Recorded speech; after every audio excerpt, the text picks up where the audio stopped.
Okay, Audible हूँ, Audible हूँ। तो आंसर दो भाई, किसी को पता है कि व्हाट इज डिफ्रैक्शन? किसी ने कभी सुना है इस चीज के बारे में?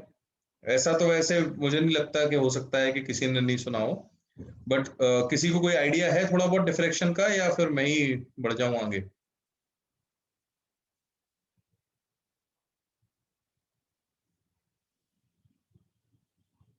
Sir, diffraction is a phenomena that occurs when we encounter an object or opening। अच्छा, ठीक है, कह सकते हैं बेंडिंग ऑफ लाइट। हाँ, ये थोड़ा बेटर रहेगा, है ना?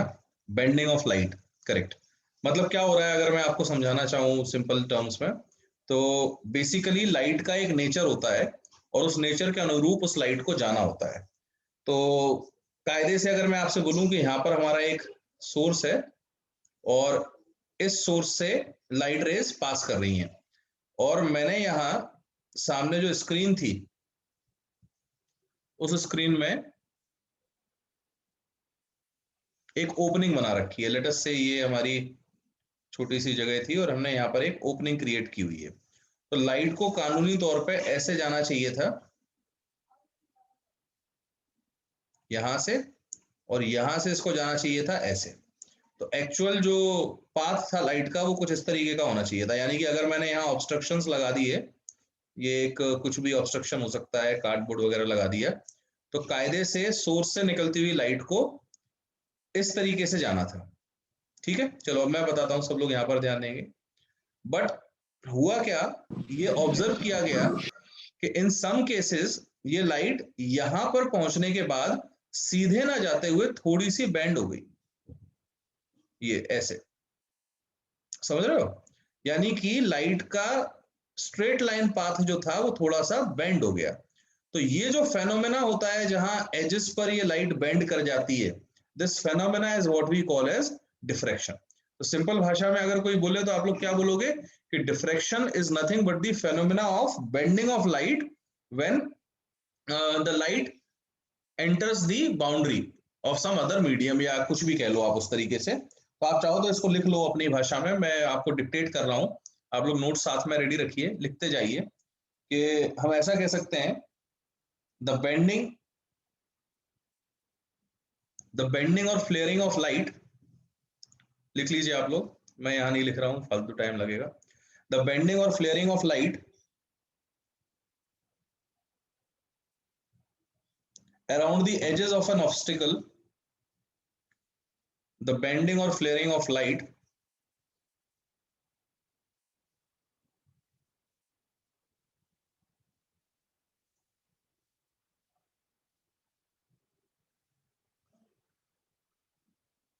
along the edges of an obstacle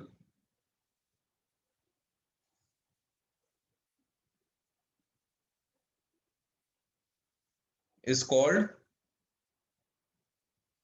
diffraction. ठीक है, सबसे सिंपलेस्ट डेफिनेशन इसकी यही रहेगी। तो डिफ्रैक्शन क्या होता है? कोई भी लाइट रे अगर किसी एज पर बेंड हो जाए ट्रेवल करते वक्त, तो उस फेनोमेना को हम लोग डिफ्रैक्शन का नाम देते हैं। ये एक सबसे सिंपल इसकी डेफिनेशन रहेगी।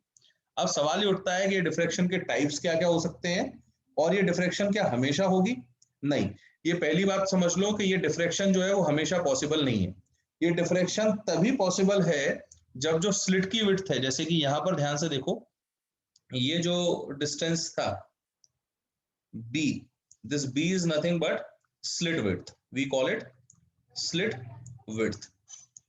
एंड ये जो सोर्स से लाइट रे निकल रही है, ये डेफिनेटली एक वेव है, सभी लोग जानते हैं। तो अगर ये एक वेव है तो इसकी कुछ वेवलेंथ भी होगी। तो उनका कहना है कि डिफ्रैक्शन अकर्स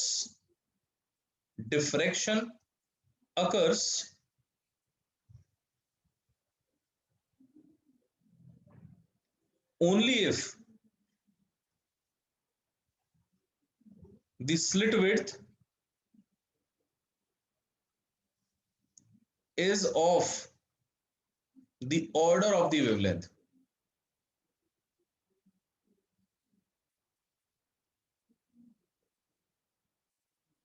यानी कि b जो है वो लेमडा के आसपास की वैल्यू का हो। ऑर्डर से मेरा मतलब क्या है कि जैसे फॉर एग्जांपल अगर लेट अस से बी बहुत 10⁻⁻² है, उस ऑर्डर का है, तो लेमडा भी उसी ऑर्डर का होना चाहिए 10⁻²। अगर बी और लेमडा आसपास के ऑर्डर के होते हैं तो ही डिफ्रेक्शन होता है, अदरवाइज डिफ्रेक्शन होता ही नहीं है। तो आप सबसे पहले इस चीज को समझें कि डिफ्रेक्शन फेनोमेना क्या है। तो diffraction is nothing but the bending of light at the edges, यानी कि किनारों पर लाइट का मुड़ जाना, ये हमारा डिफ्रेक्शन कहलाएगा। दूसरा पॉइंट, हमेशा होगा क्या? नहीं, ये हमेशा नहीं होता। ये केवल तब होता है जब हमारा जो स्लिट विड्थ है ना, और जो वेवलेंथ है वो सेम ऑर्डर की हो, यानी कि ये वैल्यूज आसपास हो। ऐसा नहीं होना चाहिए कि बी बहुत बड़ा हो गया लेमडा से, या लेमडा बहुत बड़ा हो गया बी से, उस केस में डिफ्रेक्शन नहीं होगा। तो डिफ्रेक्शन की प्राइमरी कंडीशन क्या है कि दोनों का जो ऑर्डर है वो सेम होना चाहिए या आसपास का होना चाहिए। अच्छा, अब इस बेसिस पर उन्होंने डिसाइड किया कि डिफ्रेक्शन कितने प्रकार का हो सकता है। तो अगर कोई पूछे कि what are the types of diffraction, तो बेसिकली डिफ्रेक्शन जो है वो दो टाइप का हमारे सामने आता है। एक होता है फ्रेंजल्स डिफ्रेक्शन और दूसरा होता है फ्रॉनहोफर्स डिफ्रेक्शन। नाउ बहुत ही बेसिक सा डिफरेंस है दोनों में। सबसे पहले फ्रेंजल्स डिफ्रेक्शन,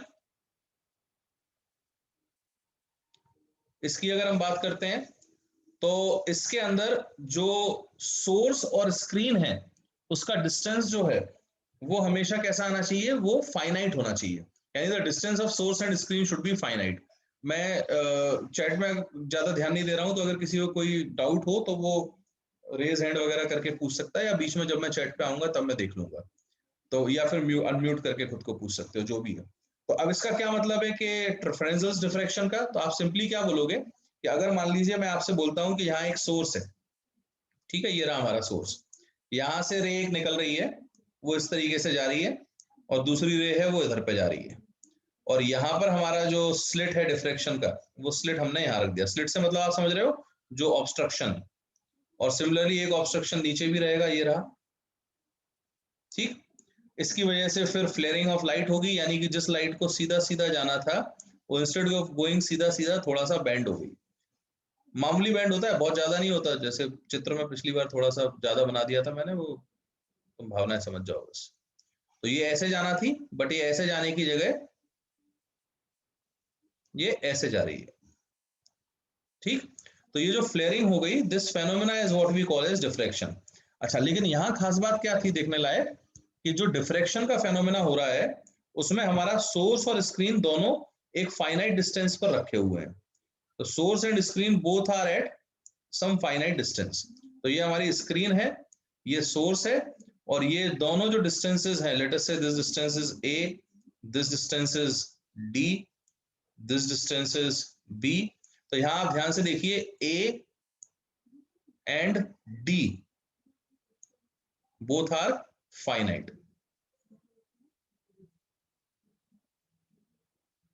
तो जब भी फ्रेंजल्स डिफ्रेक्शन की हम बात करेंगे, उस दौरान जो डिस्टेंसेस होना चाहिए वो फाइनाइट होना चाहिए, ये हमको बताया गया। अच्छा, सेकेंड टाइप का जो डिफ्रेक्शन होता है वो होता है फ्रॉनहोफर। एक्चुअली सिलेबस में यही है।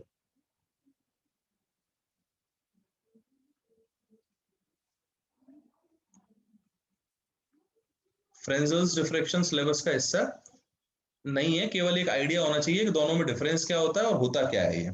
अच्छा, फ्रॉनहोफर डिफ्रेक्शन की जब हम बात करते हैं तो इसकी खासियत ये है कि अगर मान लीजिए मैंने यहाँ पर रेज भेजी, तो जो इंसिडेंट रेज हैं वो इन्फिनिटी से आती हुई फील होना चाहिए, यानी पहली रे मान लो ये रही, दूसरी रे ये रही, तीसरी रे ये रही, चौथी रे ये रही, पैरेलल आ रही है। इसका सीधा सीधा मतलब आप समझते हो, पैरेलल आने का मतलब होता है कि ये इन्फिनिटी से आ रही है। तो हमारा जो सोर्स है जो कि यहाँ पर था, वो अब इनफाइनाइट डिस्टेंस पर हो गया। ये रही हमारी स्लिट, ये स्लिट इस लाइट को पास होने देगी, और जो एजेस वाली लाइट रहेगी वो क्या करेगी, जाने के बाद बेंड कर जाएगी, फ्लेयर करेगी। तो ये हर डायरेक्शन में इसकी फ्लेयरिंग हो जाएगी। तो अब जो फ्लेयरिंग हो रही है वो इस टाइप से कहीं भी ये लाइट चली जाएगी। तो यहाँ पर जो स्क्रीन रहेगी हमारी वो भी काफी दूर रहेगी, यानी कि इनफाइनाइट डिस्टेंस पे। तो यहाँ ये रही हमारी स्क्रीन, ये रहा सोर्स।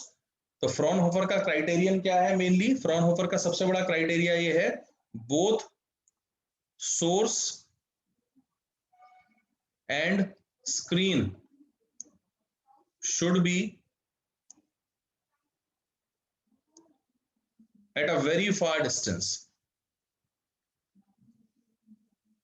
तो जो सोर्स और स्क्रीन है वो दोनों हमेशा कहाँ रहेंगे, वो काफी ज्यादा दूर रहेंगे, वेरी फार डिस्टेंस रहेगा उनका। ये फ्रॉनहोफर डिफ्रेक्शन का क्राइटेरियन है। तो बहुत ही सिंपल से टर्म्स है, आप समझ सकते हो अंदाजे से। अब सिर्फ मन में एक विचार आता है बच्चों के कि सर ये कैसे पॉसिबल है कि ये फ्रॉनहोफर डिफ्रेक्शन जो हो रहा है वो इनफाइनाइट दूरी पर हो रहा है, ये पॉसिबल कैसे है। तो हम लोग बेसिकली डिटेल में इसी को पढ़ने वाले हैं, फ्रॉनहोफर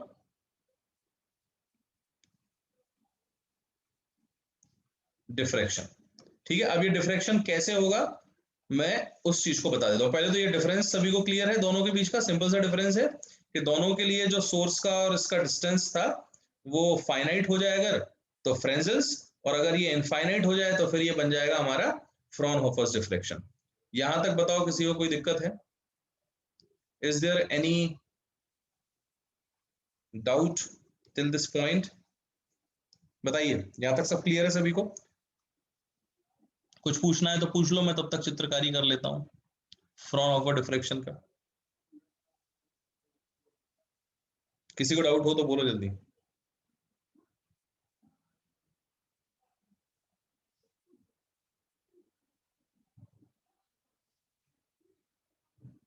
डाउट है भाई किसी को?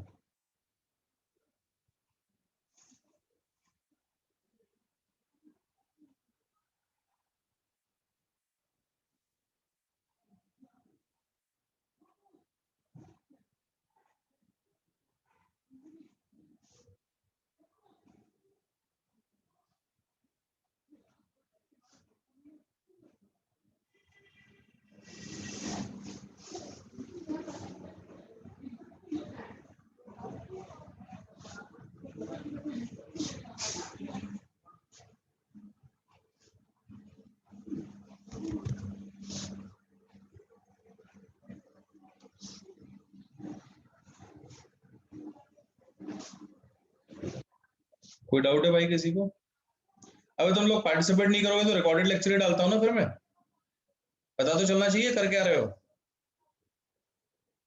आंसर्स दो, बताओ तो समझ में आ भी रहा है कि नहीं आ रहा है। तो रिकॉर्डेड डाल दूंगा अगली बार से, फिर सब बैठ कर होना। हाँ क्लियर है, पता कैसे, सिंपल सी चीज है भले ही वो, लेकिन पता तो होना चाहिए कि सबको क्लियर है। अब उन्होंने क्या चालाकी की देखो, यहाँ पर उन्होंने यहाँ एक सोर्स लिया एस, और इस सोर्स से रेज निकल रही हैं। ये रेज एक्चुअली में फाइनाइट डिस्टेंस पर ही है, बट उनने चालाकी क्या की, उनने सोर्स को फोकल लेंथ पर रख दिया इस लेंस के।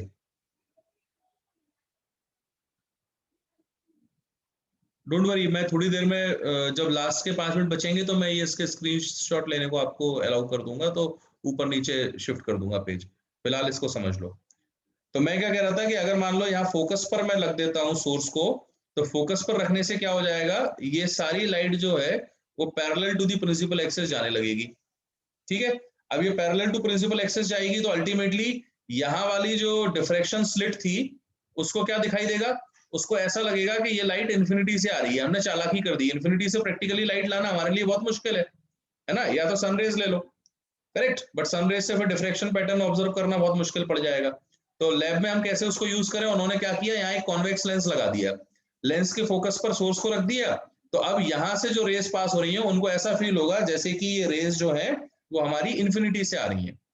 अच्छा, अब ये जो रेज आ रही है इन्फिनिटी से, ये इस डिफ्रैक्शन स्लिट को क्रॉस करेंगी एंड अल्टीमेटली यहां पर पहुंचेंगी। ठीक है, अब सुनो क्या होगा।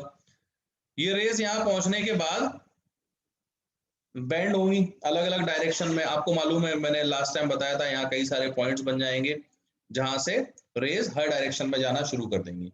अब ये जो रेज जाएंगी, ये रेज किसी भी डायरेक्शन में जा सकती हैं। तो मैं कोई भी एक पॉइंट कंसिडर कर लेता हूं, जैसे ये वाला पॉइंट ले लिया मैंने। तो यहाँ पर हमें क्या दिखाई देगा कि ये रेस जो है सारी जो इस तरफ जा रही हैं, इन रेस को हम लोग चेक कर रहे हैं। और ये सारी रेस जब ऐसे जाएंगी तो यहाँ पर मैंने एक कॉन्वेक्स लेंस लगा दिया एक और।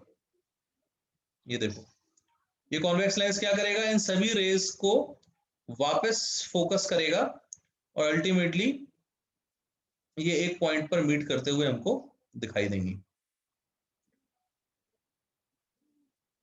ऐसे। ठीक, ये पॉइंट हो गया, ये हमारी स्क्रीन है। आप समझ रहे हो हमने क्या चालाकी की है? हमने फिर से सुन लो चालाकी क्या की। सोर्स को रख दिया फोकस पे, तो कॉन्वेक्स लेंस इंफिनिटी पर इमेज बनाएगा, पैरेलल रेज जाएंगी। यही पैरेलल रेज यहाँ जाके अलग अलग डायरेक्शन में डिफ्रेक्ट होंगी। जैसे कुछ रेज इस तरफ चली गई, हो सकता है कुछ रेज ऐसे चली जाए। ये देखो, कुछ रेज हो सकता है डिफ्रेक्ट करते हुए सीधे जाती, ये रेड कलर से जो मैं बना रहा हूं ये सीधे जाती, ठीक है।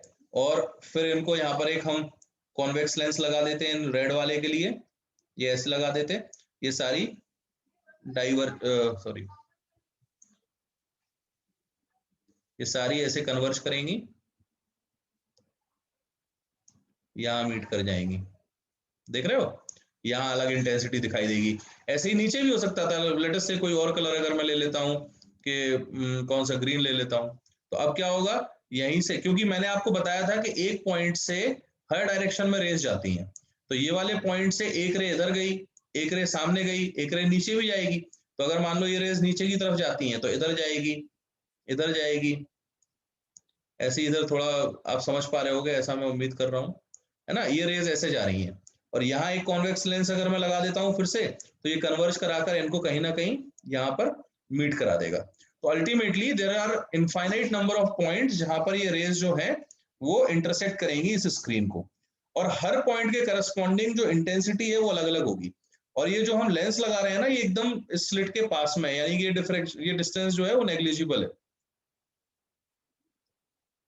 ना, बनाने में नेग्लिजिबल नहीं दिख रहा लेकिन एक्चुअल में नेग्लिजिबल है। तो ऐसे में ये वाला जो पॉइंट है P, यहां पर कुछ ना कुछ इस रे की इंटेंसिटी होगी, और उस इंटेंसिटी को हम लोग प्यार से बोल देते हैं आई थीटा। क्या बोल देते हैं? आई थीटा। मैं फिर से समझा रहा हूं, मैं जो कहना चाह रहा हूं एक बार फिर से सुन लो मेरी बात को ध्यान से। मैं साइड में फिर से बताता हूं एक बार, क्योंकि ये थोड़ी चीज समझाने लायक है, जरा ध्यान से समझिएगा इसको। उनका कहना ये है कि सर ये रेज जो यहाँ पर जा रही थी, है ना, जैसे ये डिफ्रैक्शन स्लिट हमने यहाँ बना दी, तो ये जो डिफ्रैक्शन स्लिट है, अब इस पर रेज तो हमको पैरेलल आते हुए दिख रही हैं इस तरीके से। ये पैरेलल आने वाली जितनी भी रेज हैं, ये रेज यहाँ पर डिफ्रैक्शन का फेनोमेना करवाएंगी, और डिफ्रैक्शन के फेनोमेना में हम चाहते हैं कि स्क्रीन हमारी इन्फिनिटी पर हो। तो उन्होंने क्या किया, यहाँ पर ये एक बड़ा सा लेंस लगा दिया ऐसा, और जैसे ही ये लेंस लगाओगे अब इससे क्या होगा, जो रेज इस तरफ जा रही थी ऐसे, वो यहाँ पर मीट करना शुरू कर देंगी, ठीक है। ऐसे कुछ रेज जो हैं वो यहाँ से निकलेंगी, वो सीधे जाएंगी, यहाँ पर मीट करना शुरू कर देंगी। ऐसे ही कुछ रेज जो हैं वो यहाँ पर निकलेंगी, इस जगह पर मीट करना शुरू कर देंगी, यानी कि ये एक तरीके से आपस में ही ये मीट कर रही हैं अलग अलग लोकेशन पे, और हर लोकेशन के करस्पॉन्डिंग कुछ ना कुछ एंगल रहेगा। तो ये जो एंगल था, है ना, अगर मैं इसको दिखाना चाहूं तो मैं ऐसे कह सकता हूं कि ये जो एंगल था पहली वाली रे का, है ना, लेटस से ये एंगल हमारा थीटा था, ये वाला एंगल। तो अगर ये थीटा था तो यहां पर जो इंटेंसिटी आएगी वो आई थीटा आना चाहिए। समझ रहे हो मेरी बात? तो ये वाला जो पॉइंट है पी पॉइंट, इस पॉइंट पी का जो इंटेंसिटी है वो आई थीटा रहेगा, ये हमें सबसे पहले समझना है। तो अगर इस पॉइंट पी का इंटेंसिटी आई थीटा है, तो इसका मतलब अलग अलग एंगल्स के करस्पॉन्डिंग इंटेंसिटी कैसी रहेगी, अलग अलग रहेगी। सबसे पहले इस चीज को समझो। और थीटा एंगल कौन सा एंगल है, तो वो आपको समझना होगा कि ये जो पी पॉइंट का इस सेंटर से जो एंगल बन रहा है वो आपका आई थीटा एंगल है, ठीक है। यहां तक बोलो, कोई दिक्कत है? कुछ पूछ रहा है कोई? If the size of diffracting device is not comparable to the wavelength diffraction. अच्छा, तुम बहुत आगे निकल गए अभिजीत, रुक जाओ बेटा, ठंड रखो, अभी आने दो, आगे आएगा ये। भाई साहब बी, अभी तो मैंने बताया ही नहीं है कुछ, अभी तो शुरू तो होने दो, अभी आएगा, आगे आएगा, डोंट वरी। चलो अभी ये पॉइंट क्लियर है, यहाँ तक पहले ये समझ लो कि डिफ्रैक्शन, फ्राउनहोफर डिफ्रैक्शन एग्जीक्यूट कैसे करवा रहे हैं। पहले आप इस पॉइंट को समझो सबसे पहले कि भाई साहब ये जो फ्राउनहोफर डिफ्रैक्शन हो रहा है वो हो कैसे रहा है, कैसे पॉसिबल है कि सोर्स और स्क्रीन जो है वो इनफाइनाइट पर रख दी जाए। तो ऐसा सिर्फ तभी पॉसिबल है जब हम कॉन्वेक्स लेंसेज का सहारा लेंगे। तो अगर मैं कॉन्वेक्स लेंस यहाँ पर ले लेता हूँ इस तरीके से, अब आ रहे हैं बताओ ये लोग ज्वाइन होने, ठीक है। अगर मैं कॉन्वेक्स लेंसेज यहाँ पर ले लेता हूं तो उसके थ्रू मैं सोर्स और अपने स्क्रीन को इनफाइनाइट डिस्टेंस पर इस तरीके से एक तरीके से करवा सकता हूं रिप्रेजेंट। ठीक है, अब मेरी बात को सुनिए जरा ध्यान से। अब यहां पर जो हमारा डिफ्रेक्शन स्लिट बना था,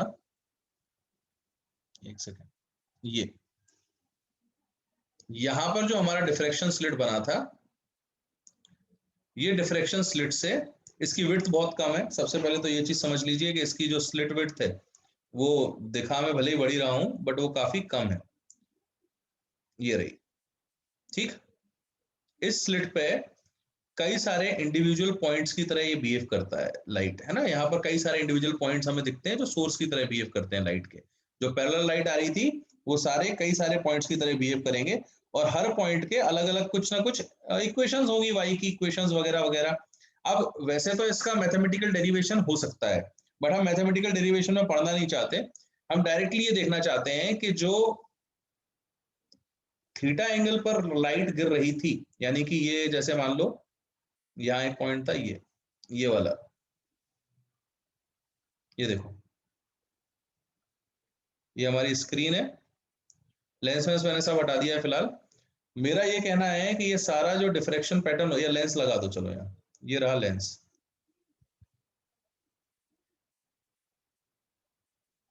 ये रहा हमारा लेंस। ठीक है, मेरा ये कहना है कि जितने भी ये पॉइंट्स थे जो यहाँ से ऐसे रेस भेज रहे थे अलग अलग एंगल में, ये सारे कन्वर्ज करके एक पॉइंट पर मीट किए हैं जिसको हमने पी का नाम दिया है। ये देखो, ये देखो, ये रहा, ये सारी रेज जो है इस पॉइंट पर मीट की हैं जिसको हमने पी नाम दिया है। और इसकी जो इंटेंसिटी है वो आई थीटा। थीटा क्यों? क्योंकि थीटा एंगल है इसका। तो ये जो आपकी रे थी, इसका अगर एंगल ऐसा थीटा है तो यहाँ पर हम इसको ऑब्जर्व कर रहे हैं। तो उन्होंने सिंपली हमको एक रिलेशन बताई हुई है कि अगर मुझे आई थीटा की वैल्यू निकालनी है तो ये बहुत ही आसानी से निकाली जा सकती है। और इसका एक फॉर्मूला है जो मैं आपको बता रहा हूं। That formula is simply given as I theta, एक second, I theta is equal to I naught sine square beta upon beta square.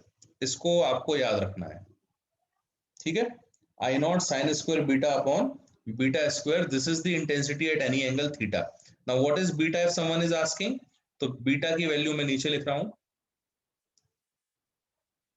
ये हमारा सबसे इंपॉर्टेंट एक रिलेशन है। और बीटा जो होता है वो हो जाता है pi B sine theta by lambda. Beta कितना है? Pi B sine theta by lambda. पहली बात मन में आ सकता है विचार, ये कैसे आया? तो आई सजेस्ट कि उसमें नहीं पढ़े अपन तो अच्छा है, कोई जरूरत नहीं है उसकी फिलहाल। जरूरत नहीं है तो उसमें पढ़ने का कोई मतलब नहीं है। तो यहाँ पर सबसे पहला पॉइंट तो आपका ये हो गया कि ये कैसे आया, आप उसको फिलहाल इग्नोर करो, है ना। इग्नोर दिस फैक्ट कि ये कैसे आया। आप सिर्फ ये याद रखो कि अलग अलग एंगल्स पर बिकॉज ऑफ डिफ्रैक्शन इंटेंसिटी जो है वो अलग अलग आएगी। तो किसी भी थीटा एंगल पर अगर इंटेंसिटी निकालना है तो वो कैसे, कितनी आएगी? वो आएगी I naught sine square beta upon beta square, जहां पर बीटा की वैल्यू है pi B sine theta by lambda. और साइन थीटा में थीटा क्या है आप अच्छे से जानते हैं, बी क्या है? ये रही, बी है इस डिफ्रैक्शन स्लिट की विड्थ, है ना। और ये जो हम पढ़ रहे हैं ये चीज फ्रॉन ऑफ अ डिफ्रैक्शन में, this is nothing but the diffraction diffraction using single slit. केवल एक ही स्लिट को हम यूज कर रहे हैं यहां पर। तो उससे जब हम डिफ्रैक्शन निकाल रहे हैं तो उसकी इंटेंसिटी इतनी आ रही है।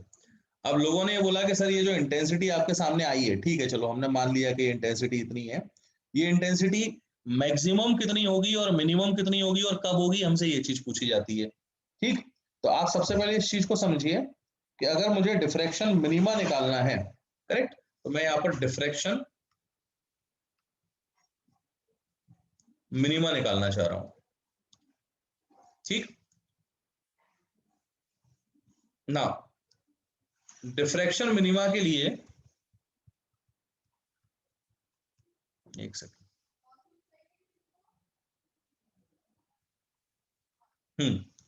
डिफ्रैक्शन मिनिमा के लिए सबसे पहली कंडीशन क्या रहेगी कि जो हमारा थीटा है वो जीरो हो जाए।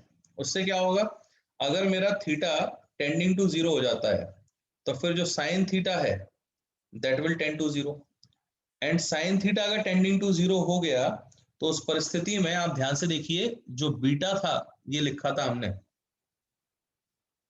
This will also tend to 0, और बीटा अगर टेंडिंग टू 0 हो गया तो इसका सीधा सीधा मतलब होता है कि जो हमारा आई थीटा लिखा था वो बन जाएगा I naught limit beta tending to 0 sine square beta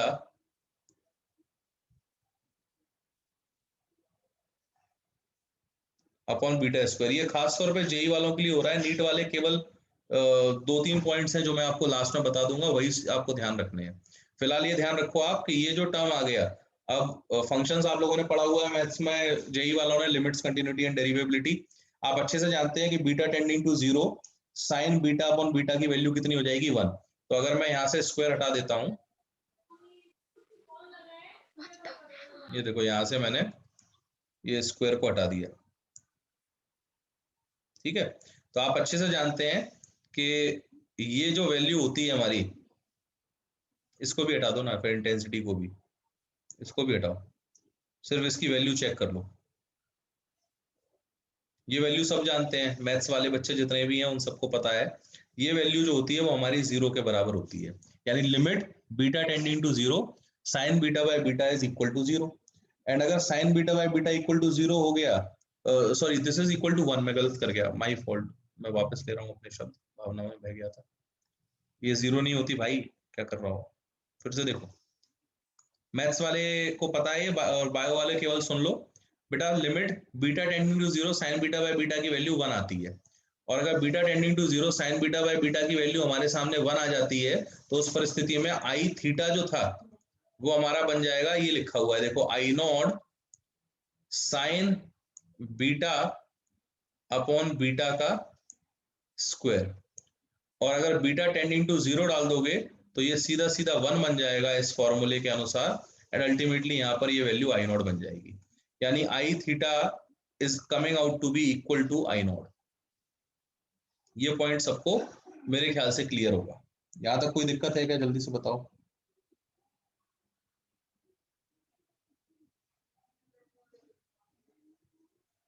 किसी को कोई तकलीफ है इस पर्टिकुलर सेगमेंट में, जरा ये बताओ, कैलकुलेशन जो मैंने की इसमें सब क्लियर है सभी को? सिंपल सी चीज की है, मैंने क्या कहा, मैं डिफ्रैक्शन मिनिमा ऑब्जर्व करना चाह रहा हूं, बट उसकी तलाश में जब मैं निकला तो मैंने यहाँ थीटा को 0 डाला, और थीटा 0 डालने पर मुझे इंटेंसिटी आई नॉट के बराबर मिल गई, जो कि एक मैक्सिमा है। इसको हम लोग बोलते हैं सेंट्रल डिफ्रैक्शन मैक्सिमा। इसको हम लोग क्या बोलेंगे, सेंट्रल डिफ्रैक्शन मैक्सिमा, क्योंकि इंटेंसिटी मिनिमा के करस्पॉन्डिंग तो 0 आना चाहिए। तो सेंट्रल डिफ्रेक्शन मैक्सिमा कब आता है, जब थीटा इक्वल टू 0 होता है, यानी स्क्रीन का जो सेंटर रहेगा वहां पर सेंट्रल डिफ्रेक्शन मैक्सिमा आएगा।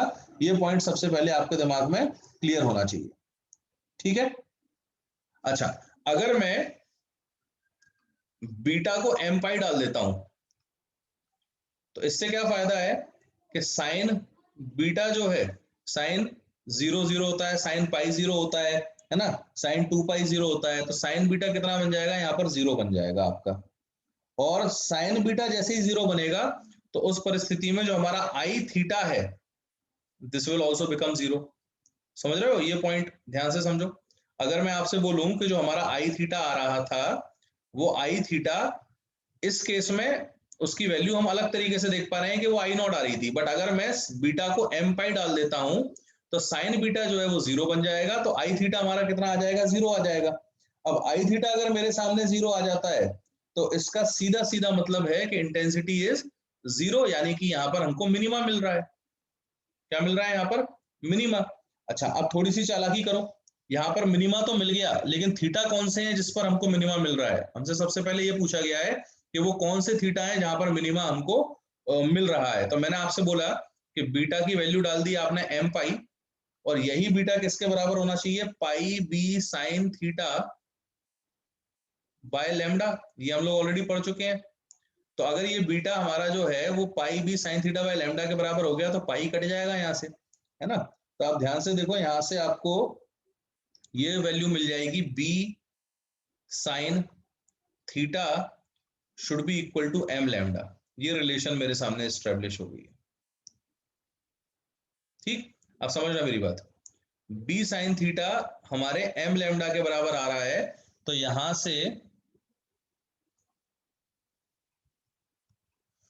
से साइन थीटा की वैल्यू कितनी आएगी? तो साइन थीटा बन जाएगा सीधा सीधा M lambda by B.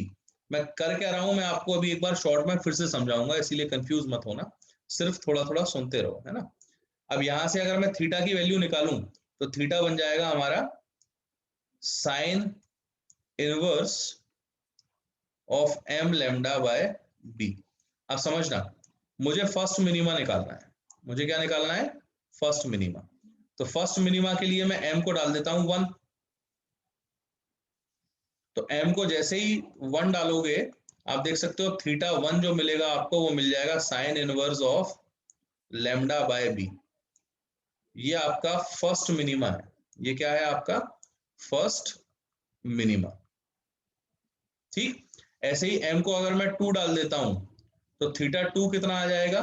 Theta 2 आ जाएगा sine inverse of 2 lambda by B, और ये बन जाएगा आपका सेकेंड मिनिमा। तो यहां से हम लोग मिनिमा की किसी भी लोकेशन को ऑब्जर्व कर सकते हैं कि स्क्रीन के ऊपर मिनिमा कहाँ कहाँ बन रहा है और मैक्सिमा कहाँ कहाँ बन रहा है। अब ये जो चीज मैंने आपको सिखाई, जरा सा इसको समझो एक बार, मैं क्या बताना चाह रहा हूँ। मेरी बात को फिर से सुनो आप लोग, मैं पूरा फिर से बता रहा हूँ। ये देखो, उनका कहना ये था, मैं इस साइड बता रहा हूँ, समझना जरा।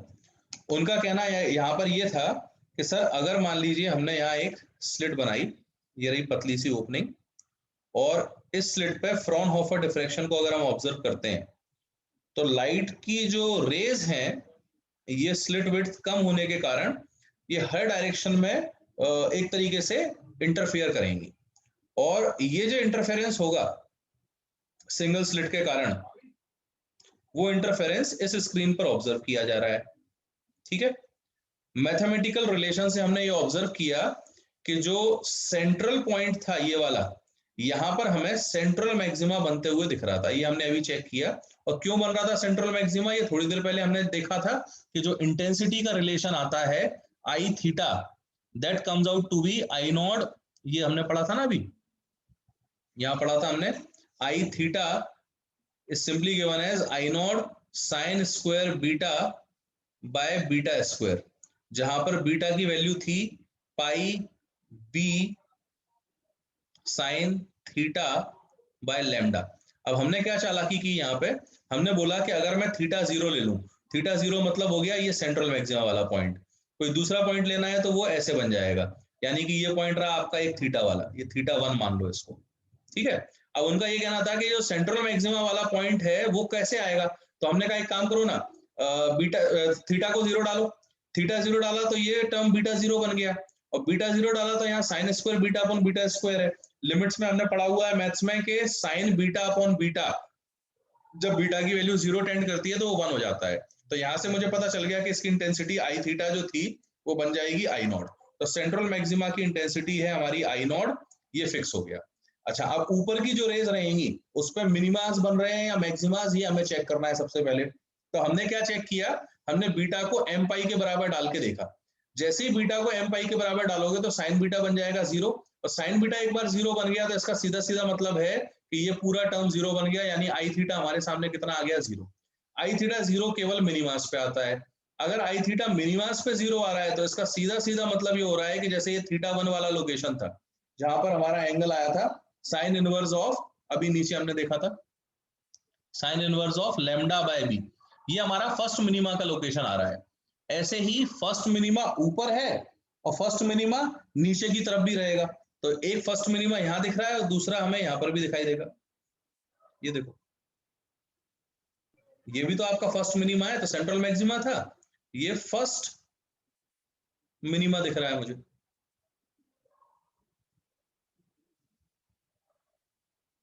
ये फर्स्ट मिनिमा रहा, इधर भी फर्स्ट मिनिमा आएगा, देख पा रहे हो।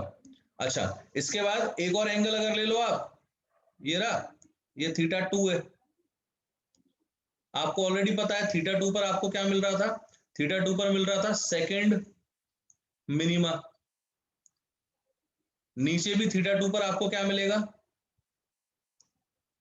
यहां मिल जाएगा second minima, and so on. सिर्फ इतने ही क्यों, और ऊपर मिनिमाज रहेंगे और नीचे की साइड भी और सारे मिनिमाज रहेंगे। तो ये आपका सेंट्रल मैक्सिमा, फिर फर्स्ट मिनिमा, फिर सेकंड मिनिमा, इस तरीके से हमको बनता हुआ दिखाई दे रहा है। ठीक है, ये आपको एक पॉइंट सबसे पहले समझना होगा कि ये कितना सेंट्रल मिनिमा रहा। अच्छा, अब इसमें एक बात आप समझना थोड़ी मेरी, मैं अगर थोड़ा सा और जगह ले पाऊं, एक सेकंड रुकना, लेट मी जस्ट सी।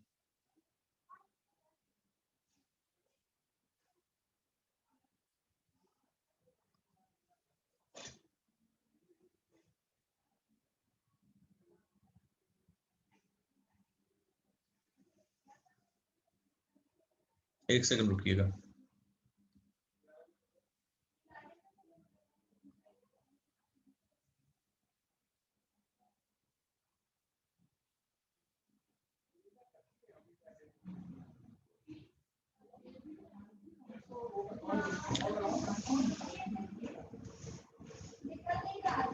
तेजस, बार बार क्यों बाहर अंदर हो रहे हो, ग्रुप में रहो भाई। बार बार क्यों रिजॉइन करना पड़ रहा है आपको। ठीक है, अब देखो यहाँ क्या, मैं जो चीज बताना चाह रहा था वो क्या थी।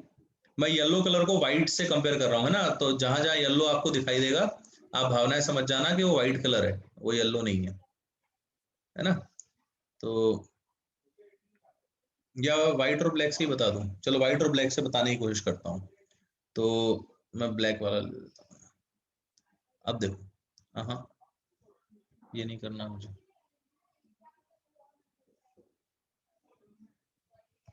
एक सेकंड रुकना, ये क्या हो गया, वेट।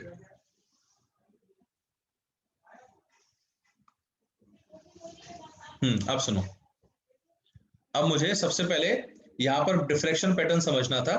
तो जो फर्स्ट मिनिमा था हमारा, वो पोर्शन एक छोटी सी जगह पर आएगा और वो यहां पर आ रहा है, ऐसा डार्कनेस दिखाई देगी यहाँ पे आपको। ऐसे ही फर्स्ट मिनिमा यहाँ पर था, यहाँ भी आपको क्या दिखाई देगी, डार्कनेस दिखाई देगी। ठीक, और ये पूरा जो पोर्शन है जो सेंट्रल मैक्सिमा को कवर करवा रहा है, यहाँ पर आपको व्हाइट स्पॉट दिखाई देगा। ठीक है। अच्छा, सेकंड मिनिमा किधर आएगा, सेकंड मिनिमा आपका यहां पर आएगा, ये रहा।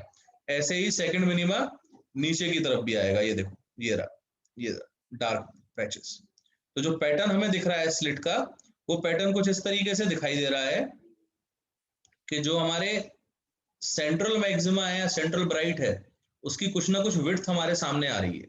ये देखो, ये जो विड्थ आ रही है ना, ओहो, एक सेकंड,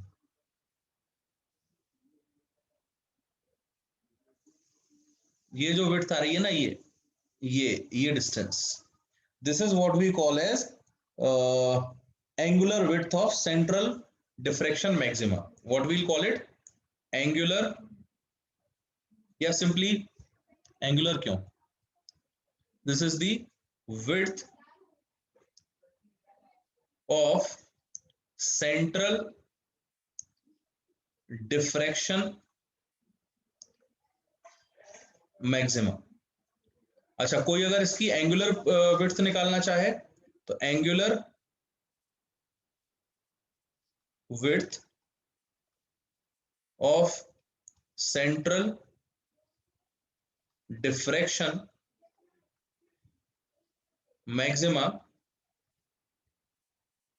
ये कितनी हो जाएगी हमारी, दिस विल बिकम 2θ1, है ना। इसका नाम रख देते हैं हम delta theta C, and this value will become equal to 2θ1। क्यों भाई, ऊपर θ1, नीचे भी θ1, तो टोटल जो यहां से यहां तक के लिए एंगुलर विड्थ है, ये तो आपकी 2θ1 ही हो गई ना।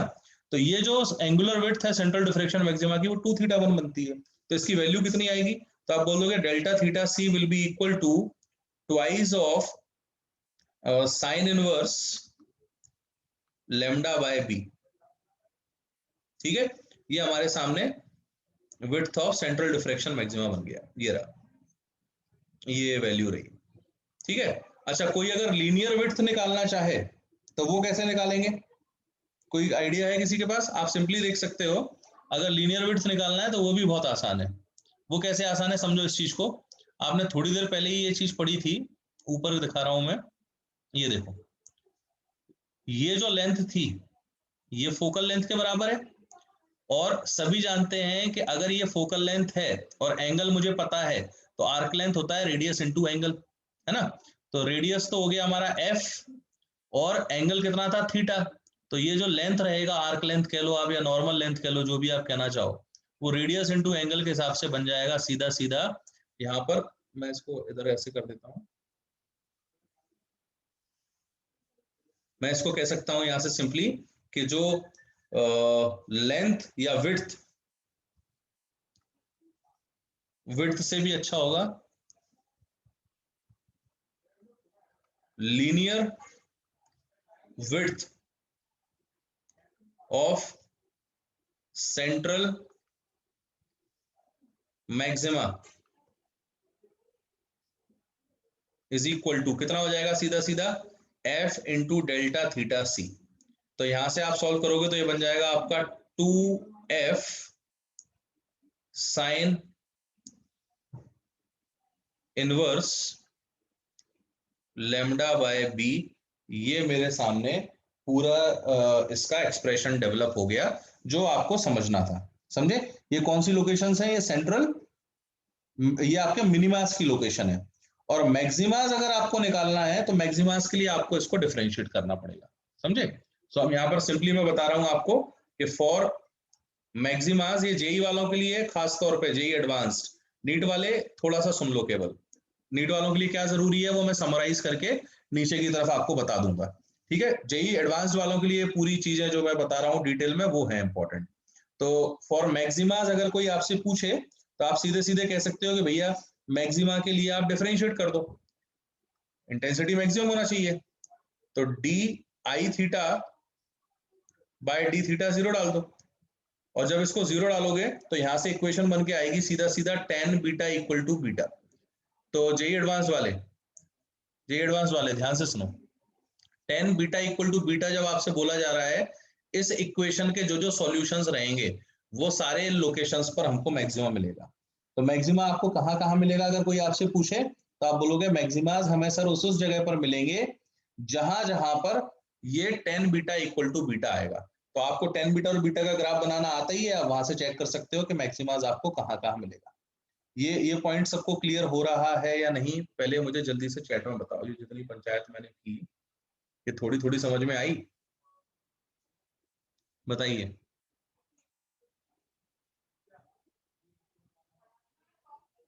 ये थोड़ा थोड़ा क्लियर है? नीट वाले टेंशन नहीं लेना, नीट वाले तुम्हारे लिए ओवरडोज हो जाएगा थोड़ा सा, लेकिन मैं इसको हेल्प करूंगा अभी, है ना, कि इसमें क्या जरूरी है तुम्हारे लिए वो मैं तुम्हें बताता हूँ, तो इसलिए टेंशन मत लेना। क्लियर है सभी को ये?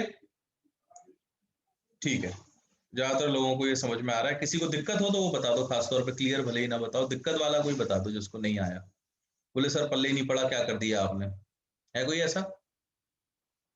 नहीं है, चलो ठीक है। ठीक है, अब सुनो, इसका एक लास्ट चीज बता दूं, फिर मैं आपको बताता हूं इसमें क्या क्या जरूरी है ना, क्या क्या आपको मतलब इसमें बिल्कुल ध्यान रखना आवश्यक है। तो लास्ट इसके अंदर बचता है केवल जो हमारा मैक्सिमम बन रहा है उसका ग्राफ, है ना। तो ग्राफ कैसे बनता है जरा मैं आपको बताता हूं, इंटेंसिटी का जो ग्राफ रहेगा, एक second, Abhijeet, tan theta equal to delta X by two L, ये हो सकता है क्या? नहीं, नहीं, ये क्या है डेल्टा एक्स? डेल्टा एक्स क्या है पहले तो ये समझो। डेल्टा एक्स कुछ नहीं है।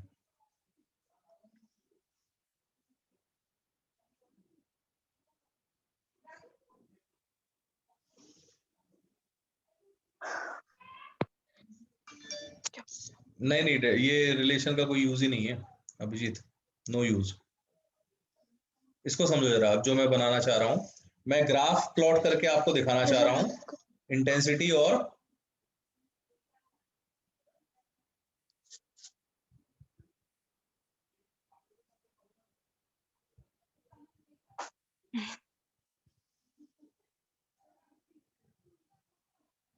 अब ये क्या बन गया, रुकना एक सेकंड, ये थोड़ा ग्राफ प्लॉट करना है, ये ग्राफ मैं आपको बताना चाह रहा हूँ।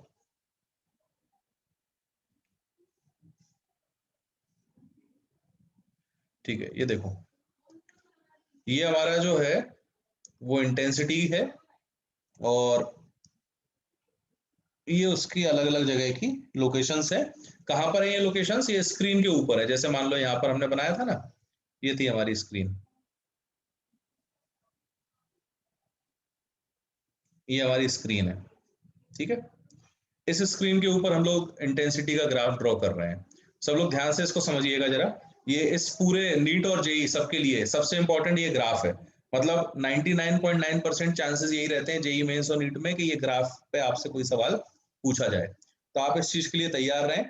उनका ये कहना है कि सेंट्रल मैक्सिमा सबसे ज्यादा इंटेंस रहेगा, यानी यहाँ पर इंटेंसिटी आई नॉट रहेगी और उसके बाद इंटेंसिटी लगातार डिक्रीज होती जाएगी जैसे जैसे हम आगे की तरफ जाएंगे। तो ये देखो, यहाँ से इंटेंसिटी जो है वो लगातार डिक्रीज होती हुई जा रही है यहाँ पर, एंड फिर यहाँ पहुंचकर इंटेंसिटी जो है वो मिनिमम हो जाएगी, फिर धीरे धीरे बढ़ेगी और उसके बाद फिर से हमारे पास अगला मैक्सिमा आएगा।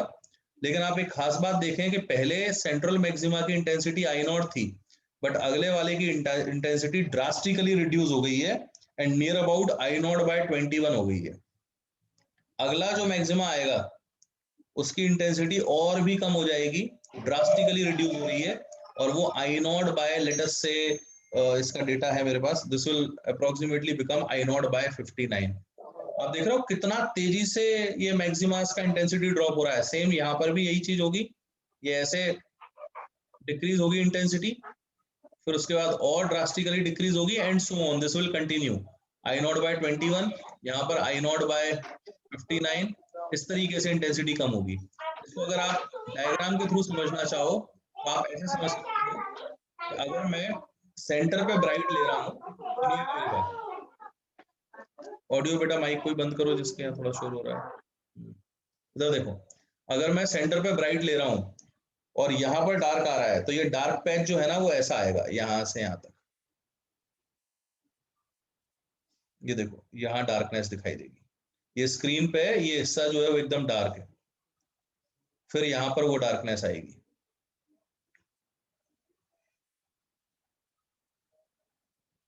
ये पैटर्न दिखाई देगा स्क्रीन पे, फिर डार्कनेस यहाँ आएगी। अब चूंकि यहाँ तो बहुत ही क्लियरली दिखा रहा हूं मैं, एक्चुअल में होगा क्या मैं आपको बताता हूँ थोड़ा सा। यहाँ भी देखो ऐसा डार्कनेस आ जाएगी, है ना। तो जो व्हाइट पोर्शन है वो हमारे ब्राइट हैं और जो ब्लैक पैचेस हैं वो हमारे डार्क हैं, और सेंट्रल ब्राइट जो है वो सबसे ज्यादा क्लियरली विजिबल होगा, है ना। अगर मेरे पास यहाँ कहीं स्प्रे पेंट का ऑप्शन होता, चलो छोड़ो क्या करना है, आप ऐसे समझ लो कि यहाँ पर जो ब्राइटनेस रहेगा ना वो, ये तो ज्यादा डार्क हो रहा है यहाँ, मतलब मैं कैसे समझाऊं, ये ऐसे समझ लो कि ऐसे, ऐसा कुछ हो जाएगा। अच्छा एक जगह आया तो था ये,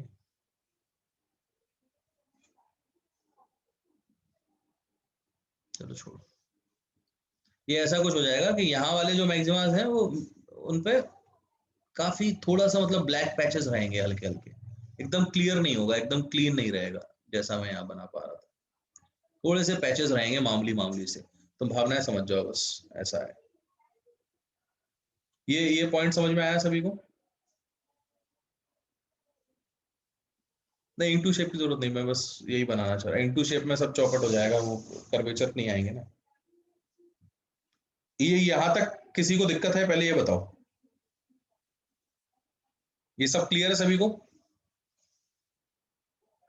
चलो मैं एक काम करता हूँ, I will do one thing. अब ये पूरा जो ये डिफ्रैक्शन का मेन हिस्सा है, सबसे ज्यादा मेन हिस्सा जो डिफ्रैक्शन का था वो यही पूरा था, है ना। इसके बाद तो बस छोटे छोटे ऑब्जर्वेशन है और कुछ नहीं है। यहां तक किसी को अगर कोई तकलीफ नहीं है, जैसा कि मुझे दिख रहा है नहीं है, तो मैं एक बार समराइज कर देता हूँ इस पूरे को। आप पूरे को एक बार समराइज कर लेते हैं, मैं नीचे समराइज कर देता हूँ, है ना। आपको सबसे पहले ये समझना होगा, या ऊपर से मैं समझा देता हूँ, रुको जरा एक सेकंड। ठीक है, गॉट इट, सबको क्लियर है। एक बार फिर से सुन लो जो जो चीज मैं आपको बताना चाह रहा हूँ। जो हमारा उसके बाद मैं आपको इसका स्क्रीनशॉट लेने को बोल दूंगा। सबसे पहले डिफ्रैक्शन क्या होता है? It is the phenomena of bending of light, यानी एक ऐसा फेनोमेना जिसके अंदर जो लाइट है वो एजेस पर बेंड कर जाती है। एजेस पर यानी कि उन जगहों पर जहां पर हमको किनारे मिलते हैं, जैसे इसमें यहाँ पर हमें दिख रहा है और यहाँ पर। तो ये फेनोमेना हमारा डिफ्रैक्शन कहलाएगा। दो तरह के होते हैं, एक जिसमें डिस्टेंसेस जो है वो फाइनाइट हो। डिस्टेंसेस फाइनाइट से मेरा क्या मतलब है कि सोर्स और स्क्रीन दोनों जो है वो फाइनाइट दूरी पर रखे हो, तो ये होगा एक हमारा। दूसरा जिसमें सोर्स भी इनफाइनाइट पर है और स्क्रीन भी काफी दूर है, तो ऐसे फेनोमेना को हम लोग फ्रॉनहोफर्स डिफ्रैक्शन बोल रहे हैं। डिफ्रैक्शन हमेशा नहीं होता। डिफ्रैक्शन होने के लिए एक बेसिक कंडीशन है जो सबसे ज्यादा जरूरी है, कि डिफ्रैक्शन की जो स्लिट विड्थ है वो वेवलेंथ ऑफ लाइट के बराबर होना चाहिए। अगर लाइट की वेवलेंथ और स्लिट विड्थ सेम है तो ही ये डिफ्रैक्शन हो पाएगा, अदरवाइज ये डिफ्रैक्शन नहीं होगा। अब फ्रॉनहोफर डिफ्रैक्शन हमारे लिए खास है। फ्रेंजल्स हाफ पीरियड जोन्स पहले आते थे नीट वगैरह में, अब नहीं आते हैं, तो इसीलिए डोंट वरी। अब यहाँ पर फ्रॉनहोफर डिफ्रैक्शन की जब हम बात करते हैं तो उनका ये कहना था कि जो भी लाइट की रे रहेगी, अगर मैं उसको फोकस पे सोर्स को रख दूं और आगे कॉन्वेक्स लेंस लगा दूं तो पैरेलल बीम निकलेगी। तो देखने वाले को क्या लगेगा कि इन्फिनिटी से आ रही है, जबकि आ इन्फिनिटी से नहीं रही थी। अच्छा, स्लिट पर पहुंचने के बाद ये लाइट अलग अलग एंगल्स पे इंटरफियर करेगी सिंगल स्लिट के कारण, क्योंकि ये स्लिट की जो विड्थ है इसके अंदर कई सारे छोटे छोटे पॉइंट्स माने जा सकते हैं सोर्स। ये मैं अभी आपको हाइजेंस थ्योरी में बताऊंगा। अब जब ये अलग अलग एंगल्स पर इंटरफेरेंस हुआ तो किसी एंगल थीटा पर जो इंटरफेरेंस हो रहा था वहां की इंटेंसिटी क्या है, ये हमारे लिए सबसे ज्यादा जरूरी थी। तो हमने एक फॉर्मूला बनाया जो मैंने आपको डिराइव नहीं करवाया, जिसकी आपको जरूरत भी नहीं है। वो फॉर्मूला ये था कि what is the intensity at any location theta. तो किसी भी थीटा एंगल पर इंटेंसिटी जो है वो I naught sine square beta by beta square के बराबर आई, यानी pi B sine theta by lambda के बराबर आई। फिर उसके बाद उनका कहना था कि डिफ्रैक्शन का मिनिमा कहाँ आएगा, तो हमने साफ साफ कहा कि मिनिमा के कोशिश के लिए थीटा जीरो डाल के देखते हैं। बट जैसे ही थीटा जीरो डाला, रिजल्ट आया कि I theta is equal to I naught. और I theta equal to I naught का मतलब होता है कि जो इंटेंसिटी है वो मैक्सिमम है, यानी कि सेंट्रल मैक्सिमा हमको बनता दिख रहा है। तो हमने ऑब्जर्व किया कि स्क्रीन का जो सेंट्रल मोस्ट पोर्शन रहेगा ये वाला, यहाँ पर मैक्सिमम बनेगा। अच्छा, फिर हम तो मिनिमा की तलाश में थे, तो हमने मिनिमा के लिए फिर एक और चालाकी की, हमने बीटा को एम पाई डाल के देखा। जैसे ही बीटा को एम पाई डालेंगे साइन बीटा हो जाएगा जीरो, यहाँ से आई थीटा मिनिमा जीरो आ गया, यानी मिनिमाज मिलेंगे। तो मिनिमा के लिए बीटा को एम पाई डाला तो रिलेशन आ गया sine theta is equal to M lambda by B, ये रिलेशन। तो अब हम इससे अलग अलग मिनिमास निकाल सकते हैं। तो फर्स्ट मिनिमा के लिए एम को 1 डाला, जैसे ही एम को 1 डाला यहाँ फर्स्ट मिनिमा मिल गया, यहाँ हमको फर्स्ट मिनिमा नीचे भी मिल गया। फिर 2 डाला एम को तो सेकंड मिनिमा मिल गया।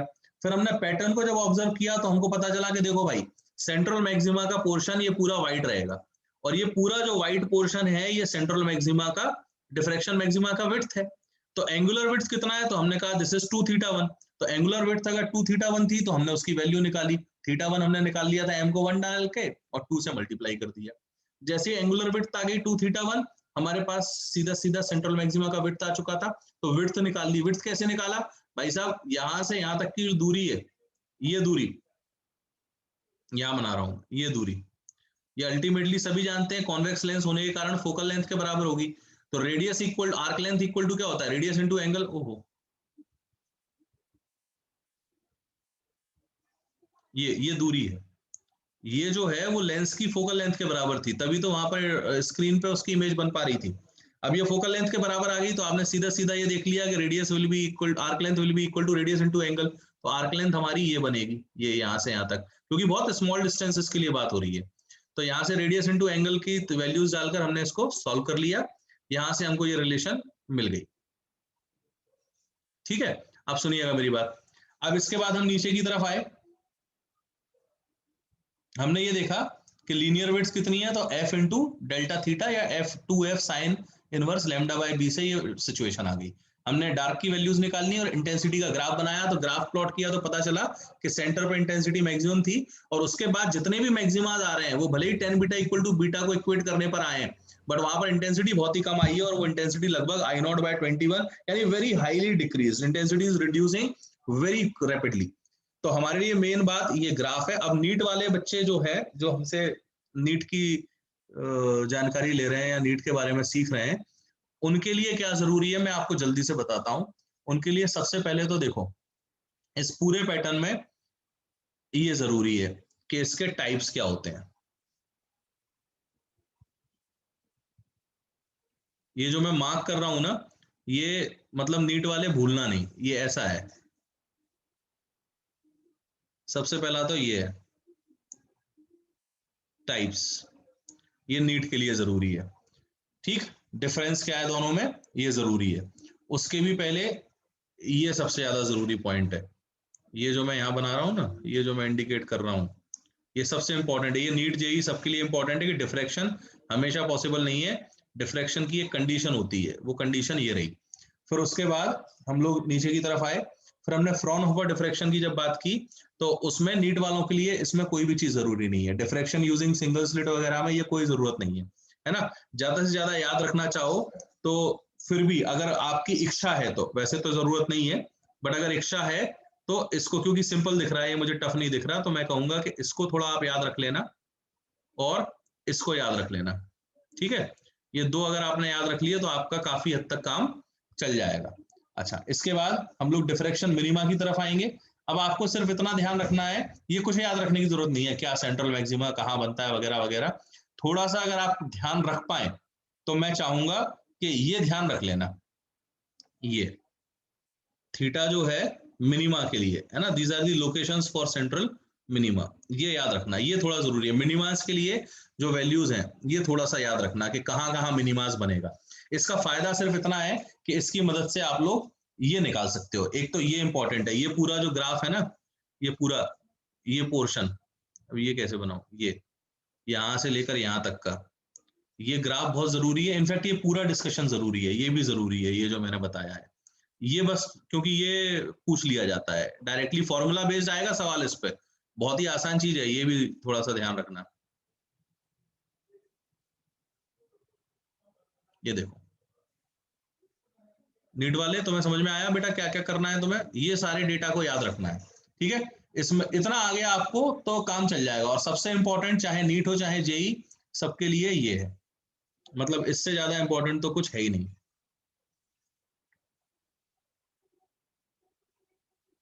ये अबे चलो ठीक है, जो है सो है, this is super duper important. मतलब तुम बस समझ लो कि ये कितना है, बस मतलब तुम मेरी भावनाएं जान जाओ, बस ये बहुत ही जरूरी है। इससे ज्यादा इंपॉर्टेंट इस पूरे डिस्कशन में कुछ है ही नहीं। मतलब पूरा डिफ्रेक्शन ना आए तो चल जाएगा, लेकिन ये आना चाहिए, ये जो मैंने ग्राफ बनाया है। अब मुझे बताओ यहाँ तक किसी को भी डिफ्रेक्शन में कोई तकलीफ है क्या, या क्लियर है? Sir it seems that in this PC you have signed in, so if possible please share PDF. अच्छा मैं साइंड इन हूँ क्या इसमें? आई विल चेक इट बेटा। ये actually this is Abhishek sir, eighty sir PC, PC कह ले P. So if it is able to share, if I am able to share this file, I'll definitely share it. But to be on a safer side, आप लोग इसके screenshot जरूर निकाल लो। तो मैं क्या करता हूँ, मैं फिर से शुरू पे जा रहा हूँ ऊपर, आप लोग शुरू हो जाओ इसके स्क्रीनशॉट्स को निकालना। तो यहाँ से शुरुआत कर लो भाई। ठीक है, इसके स्क्रीनशॉट्स निकाल लो।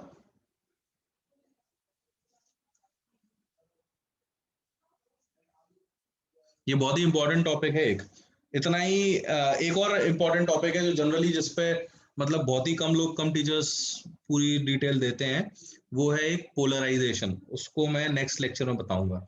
एंड हाँ, ये अगला लेक्चर जो होगा वो अपने ग्रुप पर होगा, जो नया ग्रुप बनाया है उसमें अभी कई लोगों को लिंक नहीं पहुंच पाया है, तो जिनको उसका ग्रुप ज्वाइन करने का लिंक नहीं पहुंचा है उनको आज पहुंच जाएगा, मोस्टली शाम तक या मैक्सिमम आज रात तक।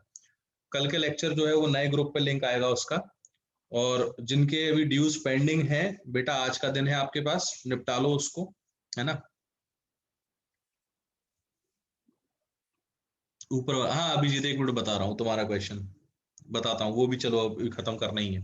पहले ये आप स्क्रीनशॉट ले लो इसका। हाँ, जिनका ड्यूज अभी पेंडिंग है उसको फिनिश अप कर लो आज ही, आज में, विदाउट एनी एक्सक्यूज। और then I will add you in the app group, क्योंकि अब जो रिवीजन वगैरह है प्लस ये लेक्चर्स है वो रेगुलर खत्म करना है अपन को जल्दी। सिलेबस का टेंशन इसलिए नहीं लेना, सिलेबस आज कल वेव ऑप्टिक्स खत्म हो जाएगा पूरा। Wave optics will be finish tomorrow and with in 5 to 7 days max entire module be finished.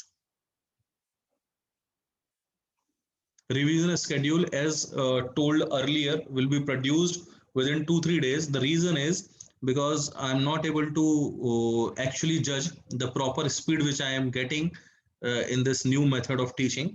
So once the speed gets cleared, I'll schedule the lectures accordingly. Revision lecture timing will be 6 to 7 today evening. I already told you, please book a slot of 6 to 7 for me in evening. And if we require some additional slots, we'll take it late evening. है ना, जब कोई lecture नहीं रखता 8-9 के बाद रात में, अगर जरूरत पड़ी तो।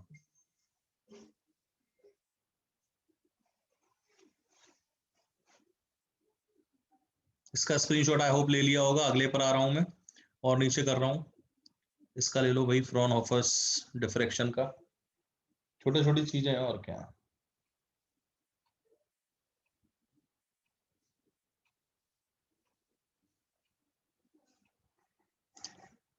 इसका ले लो screenshot.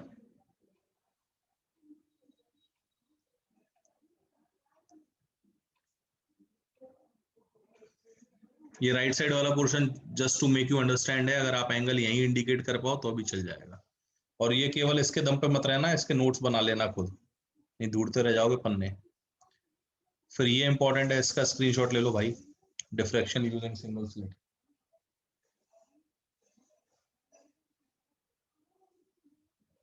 Diffraction using single slit का स्क्रीनशॉट ले लो जल्दी से।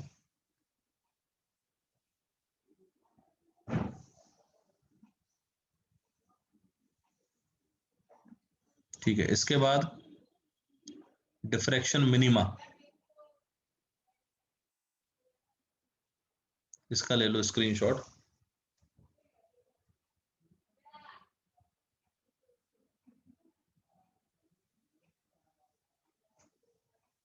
डिफ्रैक्शन मिनिमा का स्क्रीनशॉट आपने अगर ले लिया है तो अब इसका स्क्रीनशॉट ले लें आप। इसके दो पार्ट में ले लें, एक तो ये वाला हिस्सा और दूसरा, पहले इसका ले लो जिसने इसका नहीं लिया है, ये ले लो पहले स्क्रीनशॉट। अब इसका ले लो। ठीक है, वैसे तो ऑलमोस्ट हो ही गया था। ठीक है, मैं नीचे कर रहा हूं थोड़ा। ये स्क्रीनशॉट ले लो, ये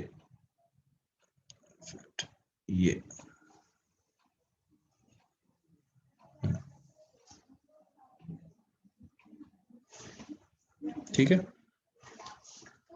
आई होप इसका ले लिया स्क्रीनशॉट।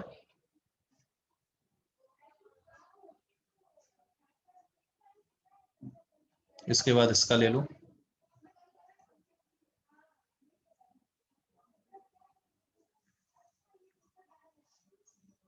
फाइनली इसका ले लो।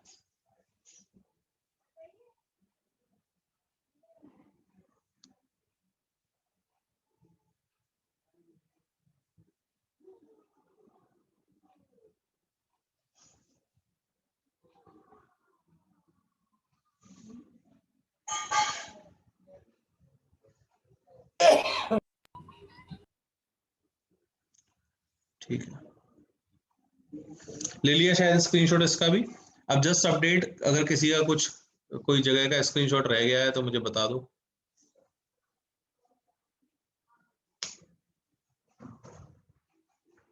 Sir, can you please share password for the meeting next time so that I can operate meeting from laptop? तो मैंने शेयर नहीं किया था क्या इस बार? ठीक है, मुझे बता देना, I'll share it, don't worry, no issues.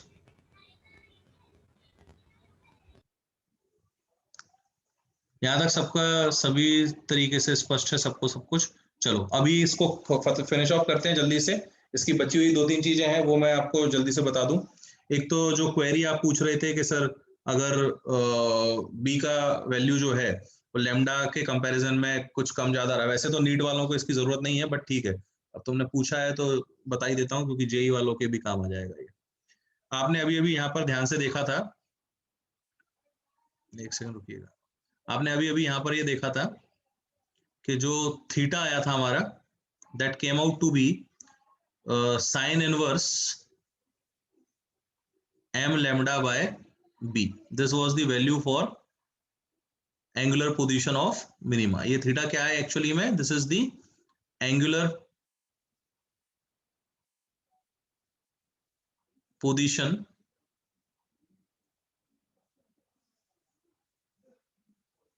Of मिनिमास। तो जितने भी हमारे मिनिमास हैं उनकी एंगुलर पोजीशन यहां पर हमने निकाली। अब इसमें अगर मान लीजिए मैं आपसे बोलता हूं कि let us say or B is very much greater than lambda, यानी कि स्लिट विड्थ है वो लैम्डा के मुकाबले बहुत ज्यादा हो जाए। तो अगर स्लिट विड्थ लैम्डा के मुकाबले बहुत ज्यादा हो गया तो इसका मतलब this will tend to zero, and sine zero zero होता है। तो इसीलिए आप देख सकते हो कि यहाँ पर in this case theta will tend to zero, theta tends to zero. Theta tends to zero का मतलब क्या हो गया कि जो लाइट है वो फ्लेयर आउट नहीं करेगी, यानी डिफ्रेक्शन हो गई नहीं। तो इसीलिए उसने बोला था कि बी अगर बहुत बड़ा हो गया तो थीटा टेंडिंग टू जीरो का मतलब क्या हो गया? No diffraction. आप देख रहे हो, इसी इक्वेशन से सब कुछ आप समझ सकते हो, नो डिफ्रेक्शन। अगर मान लीजिए आपसे बोला जाए कि जो थीटा है हमारा, सॉरी बी है, वो ग्रेटर देन लेमडा है,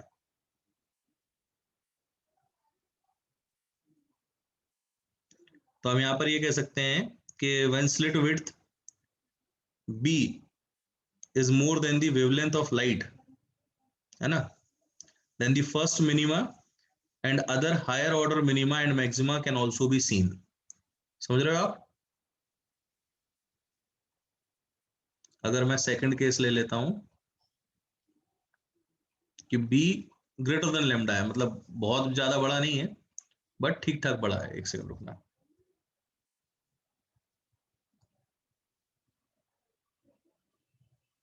हम्म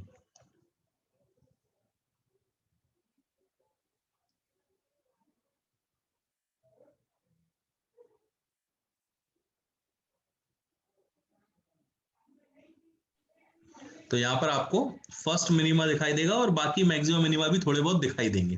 तो बी ग्रेटर देन लेमडा के केस में इसको इनफेक्ट ये केस की जरूरत भी नहीं है, ये केस तो कोई यूजफुल था भी नहीं। केस टू जो है वो आपका ये रहेगा कि जो हमारा बी है ना, अगर वो इक्वल टू लेमडा है,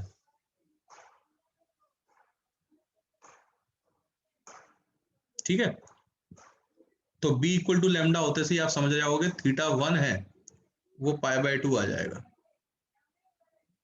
देख रहे हो आप? Theta one will come out to be sine inverse of one, यानी थीटा वन आपका कितना बन जाएगा? Pi by two. तो आप यहाँ देख सकते हैं कि central minima maxima will spread on whole screen ना, तो पूरी स्क्रीन पर सेंट्रल मैक्सिमा स्प्रेड हो जाएगा और बाकी जो मिनिमाज हैं वो काफी दूर पर दिखाई देंगे, उसकी इंटेंसिटी बहुत ज्यादा डिक्रीज होगी। तो बी अगर लेमडा के बराबर है तो सेंट्रल मैक्सिमा सबसे बड़ा दिखाई देगा, जैसा कि हमने यहाँ ग्राफ में देखा था, और बाकी सारे जो मैक्सिमास हैं वो स्प्रेड होते हुए हमको फील होंगे, यानी कि काफी कम इंटेंसिटी उनकी हो जाएगी। तो ये हमारे बी इक्वल टू लेमडा का केस है जहां पर हम लोग ऑब्जर्व कर पा रहे हैं इस चीज को। और बी लेस देन लेमडा के केस में भी आप देख सकते हैं no minima will be obtained. Why? Because sine की वैल्यू जो है वो हमेशा वन से छोटी ही रहती है। तो बी लेस देन लेमडा अगर हो गया तो आप यहाँ पर ध्यान से देख सकते हैं कि no minima will be obtained. आपका पॉइंट क्लियर है अभिजीत? नीट वालों को ज्यादा जरूरत नहीं है इसकी, बट जेई वालों को खास तौर पे ध्यान रखना है इस चीज का। बोलो यहाँ तक किसी को कोई दिक्कत है तो, इस पॉइंट में किसी को कोई दिक्कत है तो जल्दी बोलिए।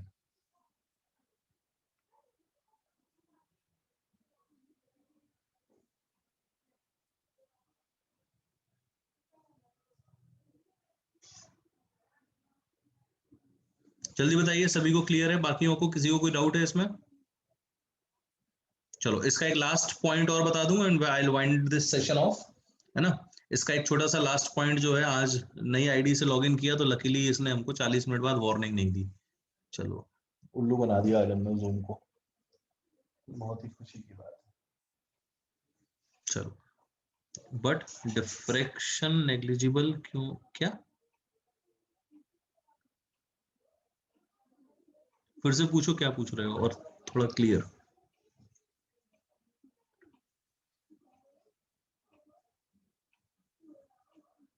नहीं तो माइक ऑन करके पूछ लो।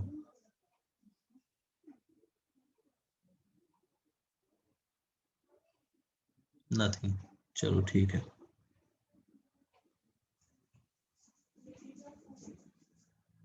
हाँ, अब इसका लास्ट एक हिस्सा और देख लो, diffraction by small circular aperture, है ना। लास्ट टॉपिक है इसका, डिफ्रैक्शन बाय स्मॉल सर्कुलर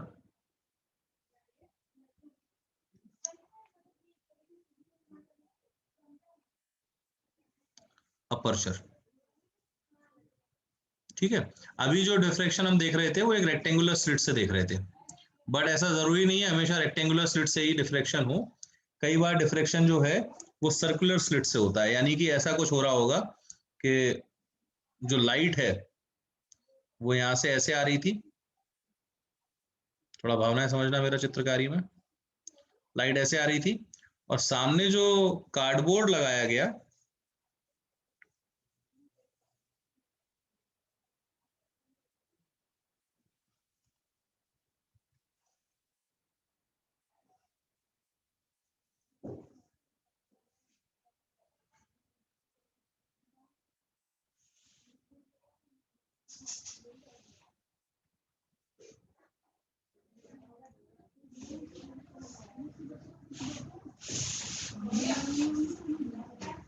ऐसा था, ये कार्डबोर्ड लगा दिया उन्होंने यहाँ,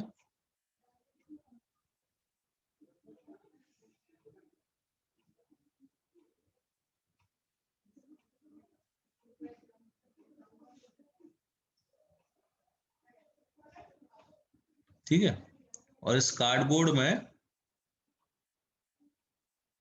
एक मामूली सा पिन होल कर दिया,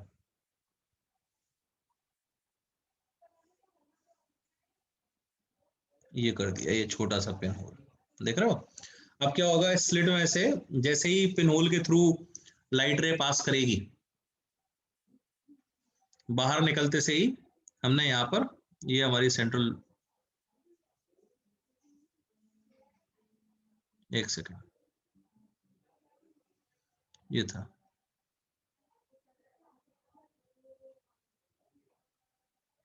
ये सेंट्रल लाइन है हमारी, उनने यहाँ एक कॉन्वेक्स लेंस लगा दिया, जैसा कि हम हमेशा करते आते हैं। अब ये जो कॉन्वेक्स लेंस लगाया, लाइट रे इससे होते हुए निकलेगी एंड स्क्रीन के ऊपर पैटर्न बनाएगी। अब ये जो स्क्रीन है हमारी,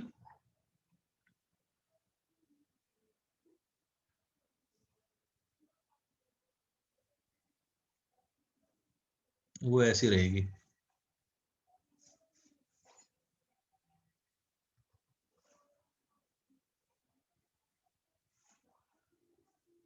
इसमें एक पॉइंट है वो इंपॉर्टेंट है, बस वही सिखाना है मुझे।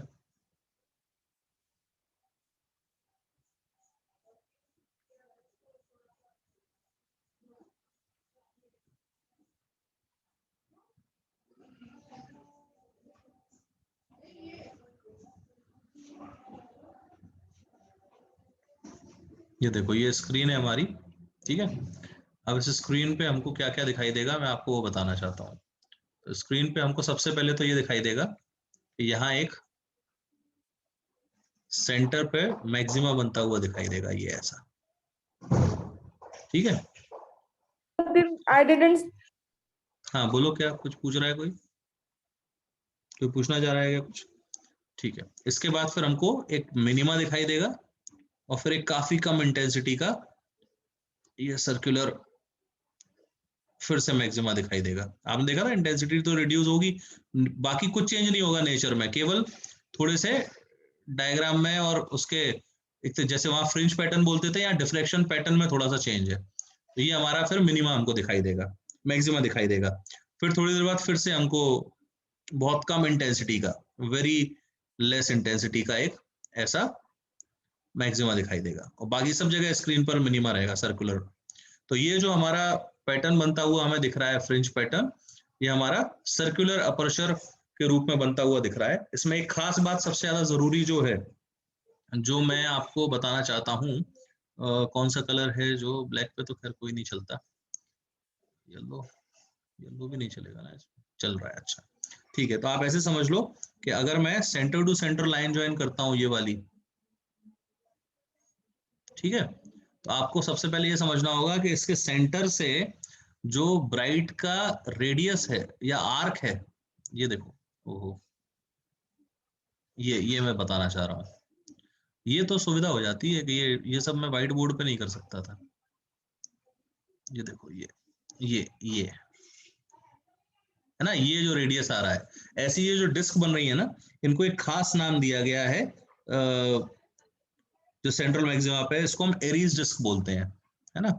सो this bright disc at the central maxima, इसको हम नाम देते हैं एरीज डिस्क, ठीक है। अच्छा, दूसरी चीज, ये जो छोटा सा पिन होल बनाया है, इसका जो अपर्चर डायमीटर है वो स्मॉल डी है, यानी कि इसका जो डायमीटर है वो स्मॉल डी रहेगा।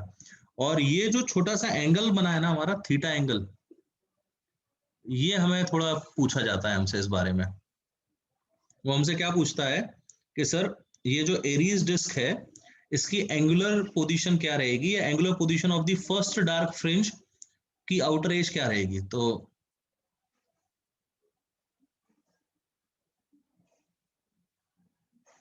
ऐसे लिख देता हूं यहां,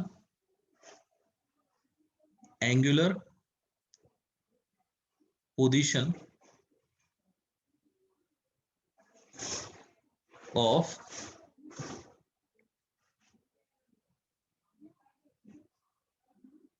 फर्स्ट डार्क फ्रिंज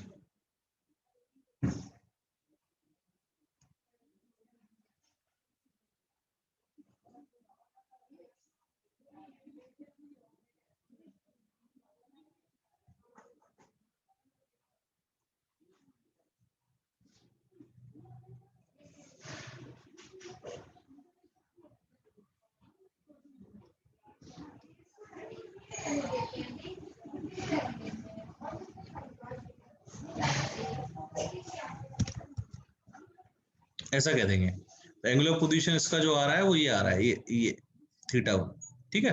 अब वो कोई अगर हमसे पूछे कि सर ये थीटा वन की वैल्यू कितनी है, तो आप इसको याद रखिए, theta one is equal to 1.22 lambda by small d. NEET वाले रट लो इसको, जेई मेंस रट लो भाई, 1.22 लैम्डा बाय स्मॉल डी, ये इसके एंगुलर पोजीशन की वैल्यू है, ठीक है।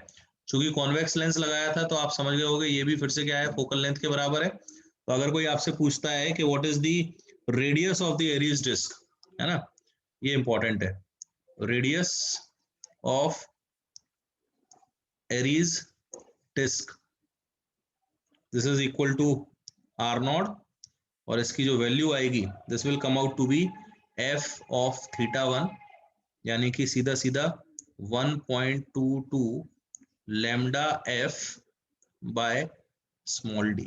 So these are few things which you should remember in this topic, and ये भी आपको पता चल गया है। आई होप आपको कोई दिक्कत नहीं है और ये समझ में आया होगा।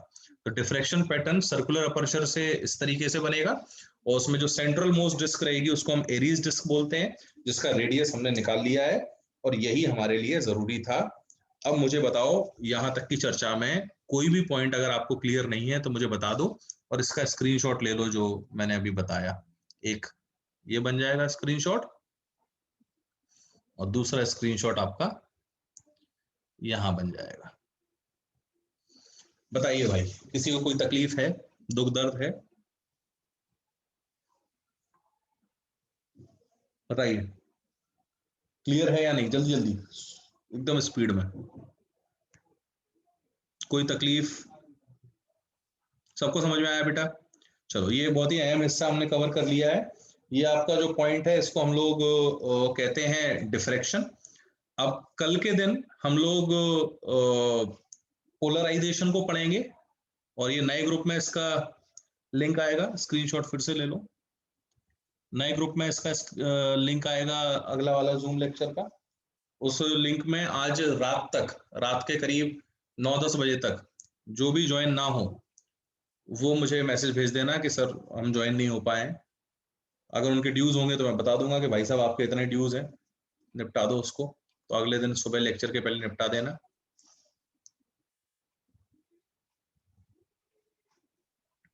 और अगर क्लियर हैं तो फिर मैं आपको उसी समय लिंक भेज दूंगा, सो डोंट वरी। ठीक है, बताया था small d is the diameter of the Airy's disc, oh sorry diameter of the pin hole या circular aperture.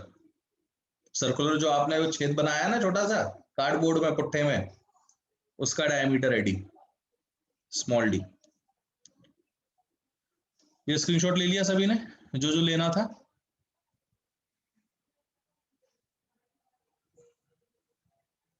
Diffraction using single slit का स्क्रीनशॉट नहीं लिया, क्यों नहीं लिया भाई? लो अब ले लो।